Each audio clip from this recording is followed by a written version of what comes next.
മാധവി ലത ഒരുപക്ഷെ പേര് പറഞ്ഞാൽ നിങ്ങൾ അറിയണമെന്നില്ല. BJP ടിക്കറ്റിൽ ഹൈദരാബാദിൽ നിന്നും MP സ്ഥാനത്തേക്ക് മത്സരിക്കുന്ന വ്യക്തിയാണ് അവർ ഇന്ന് വിവാദപരമായിട്ടുള്ള ഒരു വിഷയത്തിനകത്ത് പെട്ടിരിക്കുകയാണ്.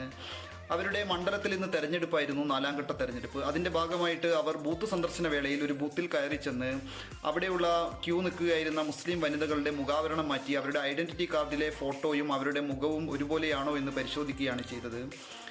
ഈ വിഷയത്തിനകത്ത് ആളുകൾ പൊതുസമൂഹത്തിനകത്ത് മുഖാവരണം ധരിച്ചുകൊണ്ട് ഇടപഴകുന്നതിനോട് എനിക്കും വ്യക്തിപരമായി യോജിപ്പില്ല. പക്ഷേ അത് അവരുടെ വ്യക്തി സ്വാതന്ത്ര്യത്തിൻ്റെ ഭാഗമാണ്, അവർക്ക് അങ്ങനെ ചെയ്യാവുന്നതാണ്.